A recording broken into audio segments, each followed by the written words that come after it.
حضرت عمر رضی اللہ تعالیٰ عنہ روایت کرتے ہیں کہ زید بن سعنہ نامی ایک یہودی تھا جس کو حضور نے قرض دینا تھا۔ آقا کریم علیہ الصلوۃ والسلام دو جہاں کے مالک ہیں، لیکن حضور کا فقر اختیاری تھا۔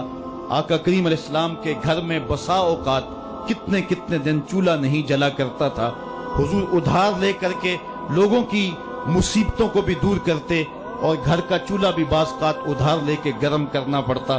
اعلیٰ حضرت فرماتے ہیں مال کے کونین ہیں گو پاس کچھ رکھتے نہیں، دو جہاں کی نعمتیں ہیں ان کے خالی ہاتھ میں۔ تو کہتے ہیں کہ ایک دن حضور علیہ السلام کی خدمت میں ایک شخص حاضر ہوا جس کا نام زید بن سعنہ ہے اور یہودی ہے، اور اس نے حضور علیہ السلام سے قرض کا تقاضا کیا، لیکن تقاضا اتنے سخت انداز سے کیا کہ اس نے حضور علیہ السلام کی قمیص کو پکڑ کے کھینچا بھی۔ تو حضرت عمر رضی اللہ تعالیٰ عنہ نے جب دیکھا تو بڑے گھور کے اس کی جانب دیکھا اور اس کو پیچھے ہٹاتے ہوئے کہا کہ تجھے شرم نہیں آ رہی کہ اللہ کے رسول کے ساتھ کیسے سلوک کر رہا ہے اور میں تیرے سامنے موجود ہوں؟ تو حضرت نبی رحمت صلی اللہ علیہ وسلم نے حضرت عمر کو کہا عمر مجھے تجھ سے اس بات کی توقع نہیں تھی۔ ذرا غور کیجئے حضور علیہ السلام کی اس سیرت کے انداز کو۔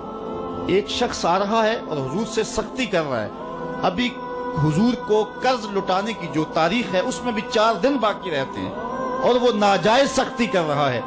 حضرت عمر رضی اللہ تعالیٰ عنہ نے جب اس کو گھورا اور سختی کی تو حضور علیہ السلام نے فرمایا عمر مجھے تیرے سے اس بات کی توقع نہیں تھی، تمہارا کام تو یہ تھا کہ مجھے حسن ادا کی تلقین کرتے کہ اچھے انداز سے قرض واپس کرو، اور اس کو جو ہے وہ نرمی کی تلقین کرتے، اور پھر آقا کریم علیہ السلام نے فرمایا اس کا قرض ادا کر دو، اور اے عمر جو تم نے اس کو گھورا ہے اس کے بدلے میں 20 وسق زیادہ کھجوریں بھی تم اس کو دو گے۔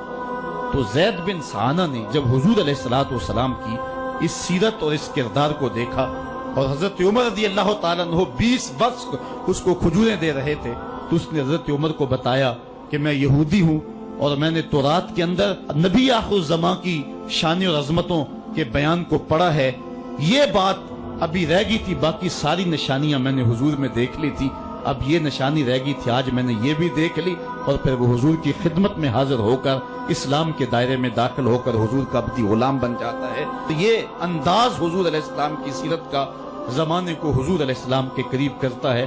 میرا رب خود کہتا ہے لو کنت فظا غلیظ القلب لانفضوا من حولک، اے محبوب اگر تو ترش مزاج اور تنگ دل ہوتا تو اتنے لوگ تیرے گرد کبھی بھی جمع نہ ہو پاتے۔ کچھ ان کے خلق نے کچھ ان کے کردار نے کر لی، مسخر ساری دنیا شہ ابرار نے کر لی۔ حضور علیہ السلام کے پیار نے زمانے کو اس قدر قریب کر دیا کہ وہ حضور علیہ السلام پہ جانے قربان کرنے کے لیے ہمہ وقت مستعد اور فعال رہتے تھے۔ جتنا پیار انہوں نے حضور سے کیا ہے کائنات میں اس کی دوسری کوئی مثال نہیں ملتی ہے۔ ایک شاعر کہتا ہے اپنے محبوب کا ذکر کرتے ہوئے، وہ کہتا ہے حافظ شیرازی نے غالباً کہا ہے کہ میرے جیسا محب زمانے میں کوئی نہیں، اس لیے کہ تیرے جیسا زمانے میں محبوب بھی تو کوئی نہیں۔ اگر صحابہ جیسا عاشق تمہیں زمانے میں نہیں ملتا تو محبوب جیسا کوئی صورت و سیرت میں حسین بھی تو زمانے کے اندر تمہیں نہیں ملے گا۔ حضرت سیدنا انس کے لفظ کان رسول اللہ صلی اللہ علیہ وسلم احسن الناس، حضور لوگوں میں سب سے زیادہ حسین ہے۔ اور دوسری بات کان رسول اللہ اجود الناس، حضور سب سے زیادہ سخی ہیں۔ ایک شخص حضور کی خدمت میں حاضر ہوا اور اس نے سوال کیا، 2 پہاڑوں کے درمیان جتنی جگہ ہوتی ہے اتنی بکریاں تھیں حضور کے پاس، حضور نے ساری اس کو عطا کر دی۔ وہ واپس جا کے اپنی قوم سے کہنے لگا کہ محمد عربی ایسا شخص ہے اتنا عطا کرتا ہے کہ پھر کمی کا شائبہ ہی باقی نہیں رہتا۔ تیسری بات حضرت انس فرماتے ہیں کان رسول اللہ صلی اللہ علیہ وسلم احسن الناس و اجود الناس و اشجع الناس، کہتے ہیں کہ حضور جتنے دلیر تھے جتنے بہادر تھے، کائنات کے تر اتنا بہادر ہم نے کوئی نہیں دیکھا۔ مولا کائنات فرماتے تھے جب جنگ کی بھٹی گرم ہوتی تو ہم دیکھتے کہ سب سے آگے بڑھ کر حملہ کرنے والے محمد عربی ہی ہوا کرتے تھے، اور ہم حضور علیہ السلام کی اوٹ میں ہوا کرتے تھے۔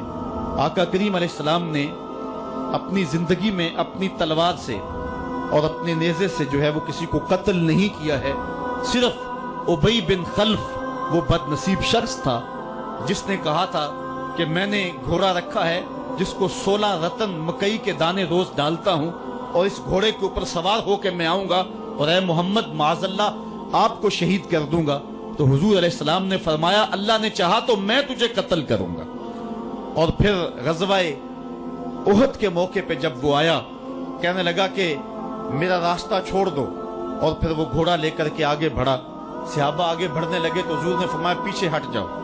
हजरत हारिस बिन सम्मा से हुजूर ने छोटा सा नेजा लिया और आगे बढ़ के अल्लाह के महबूब अलैहिस्सलाम ने उसके गले के करीब उसका हल्का सा कचोका दिया और छोटा सा जख्म उसकी गर्दन पे लगा तो वो भागता था और चीखता था और कहता था कि कातलनी मोहम्मद, मोहम्मद ने मुझे कत्ल कर दिया है।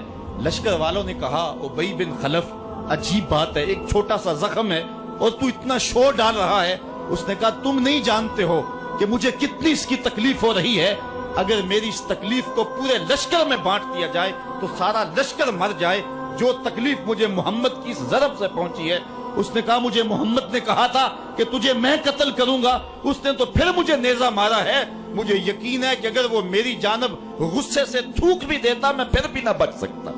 तो ये हुजूर अलैहिस्सलातु वस्सलाम की जो है वो दलेरी और बहादुरी के किस्से हैं कि आका करीम अलैहिस्सलाम की ज़रब को कौन बर्दाश्त करे। एक मामूली खराश बर्दाश्त न कर सका और नारे जहन्नम में जहन्नम का वो कुत्ता जा पहुंचा। तो आका करीम अलैहिस्सलातु वस्सलाम की सीरत के इस उन्वान को हजरत अनस ने कितने खूबसूरत अंदाज में बयान किया। कान रसूलुल्लाह सल्लल्लाहु अलैहि वसल्लम अहसनन नास व अजवदन नास व अशजअन नास। लोगों में सबसे दलेर भी हुजूर, सबसे सखी भी हुजूर और सबसे सूरत व सीरत में हसी भी हुजूर। हजरत नबी रहमत सल्लल्लाहु अलैहि वसल्लम गज़वा हुनैन के मौके पे आप देखें सफेद खच्चर के ऊपर सवार हैं और एक पहाड़ी दरे में काफिर घात लगाए बैठे थे। जब अचानक उन्होंने तीर अंदाजी की तो लश्कर इस्लाम में भगदड़ मच गई। उस वक्त हुजूर थे जो खच्चर को आगे बढ़ा रहे थे। हजरत अब्बास रदियल्लाहु ताला अन्हु रिकाब थामे थे और आका करीम कह रहे थे अनन नबी ला कज़िब अना इब्नु अब्दुल मुत्तलिब, मैं नबी हूं इसमें कोई झूठ नहीं, मैं अब्दुल मुत्तलब का बेटा हूं। तो हुजूर अलैहिस्सलाम का ये अंदाज के जब मैदान के अंदर भगदड़ मची है तो सबसे आगे बढ़ करके कुफार पर हमला करने वाले सफेद खच्चर के ऊपर मुस्तफा हैं। उलमा ने हुजूर की बहादुरी के इस किस्से को बयान करते हुए फरमाया जंगों में खच्चर का सफेद होना, एक तो खच्चर का होना बहादुरी पे दलील है इसलिए कि घोड़े रखे जाते हैं कि भागना आसान हो, और दूसरा मटियाले रंग के जो है वो जानवरों की सवारी की जाती है। ये फौज की वर्दी का रंग मटियाला, इसकी हिकमत भी ये है। लेकिन आका करीम अलैहिस्सलातु वस्सलाम सफेद खच्चर पे जो है वो सवार थे।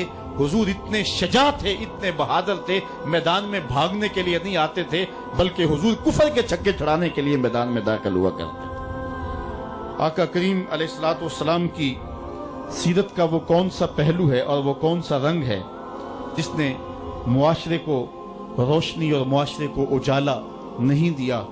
आज मेरे और आपके आका व मौला की ये सीरत हमें हुजूर अलैहिस्सलातु वस्सलाम की मोहब्बत का हकदार बनाएगी।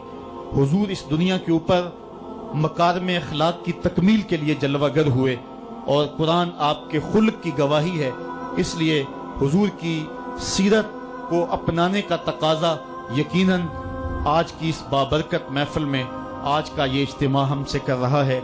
हम अपनी जिंदगी को और तर्ज हयात को हुजूर की सीरत के सांचे में ढाल करके जिंदगी की एक एक सांस और एक एक लम्हा हुजूर के नाम पे गुजार देंगे। और आका करीम अलैहिस्सलातु वस्सलाम ने जिस अंदाज से अपना खूबसूरत ज़माना और हयात ज़ाहरी का वक्त गुजारा और हमारे लिए रोशनी छोड़ी, वो क़यामत तक आने वाली नस्लों के लिए एक उजाला है। उम्मत मुस्लिमा भांज नहीं है कि उसको इबादत का तरीका किसी और जगह से लेना पड़े और हुस्न अखलाक किसी और जगह से लेना पड़े, उसको कवानीन किसी और जगह से लेने पड़े और उनको जो है वो अपनी आइली जिंदगी का निज़ाम किसी और जगह से लेना पड़े। हमारी जिंदगी के सारे नमूने मुस्तफ़ा करीम की ज़ात में मौजूद हैं। मेरे रब ने कहा लक़द काना लकुम फ़ी रसूलिल्लाहि उस्वतुन हसना, हुजूर की जिंदगी तुम्हारे लिए बेहतरीन नमूना है। अल्लाह हुजूर की जिंदगी का नूर हमारे मन में उतार दे, हमारे बातन को हरारत और नूर और उजलापन नसीब करे।